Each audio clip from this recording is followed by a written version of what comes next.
अनेक इतिहासकारांनी त्यांच्या जीवनाचा खरा इतिहास आपल्यापर्यंत पोहोचवला नाही, लपवण्याचा प्रयत्न केला, त्यांच्या चरित्रावरती कुठेतरी डाग टाकण्याचा प्रयत्न केला. तो खरा इतिहास काय आहे सर्वसामान्य माणसांपर्यंत पोहोचवणे खूप गरजेचं आहे. शंभू महाराजांच्या चरित्रावरती ज्यांनी डाग लावले, चरित्रावरती लावल्या, शंभू महाराजांच्या चरित्राला डाग नाहीये किंवा शंभू महाराजांना डाग नाहीये.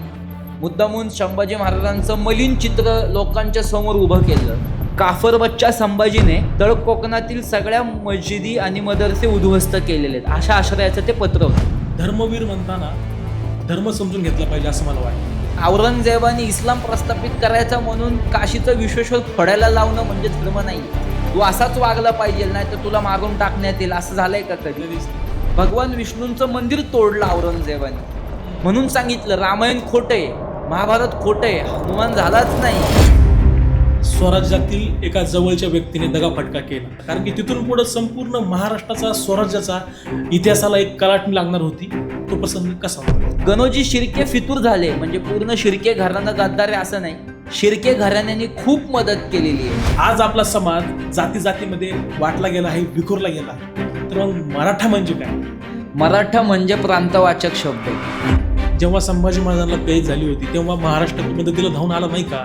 संभाजी महाराजांना जिवंतपणे सोडवणारा एक मराठा वीर आहे ज्योताजी केसरकर. संपूर्ण महाराष्ट्राला हे नाव समजलं पाहिजे. तुम्ही आत्ताच सांगितलं की संभाजी महाराजांची पकडल्यानंतर कैद केल्यानंतर धिंड काढली, तर ती थोडंसं विस्तृत करून आम्हाला सांग. तर जिथे जिथे इस्लामी वस्त्या आहेत तिथनं घेऊन या. शंभू राजांना कळू द्या, सगळ्या मुसलमानांना कळू द्या की हिंदूंचा राजा कैद झाला. तो म्हणतो गर्विष्ठ आहे संभाजी, काफर आहे, काफर बच्चा गालिया देत आहे, असं लिहिलेलं आहे. संभाजी महाराजांचं मांस ओढून काढलं.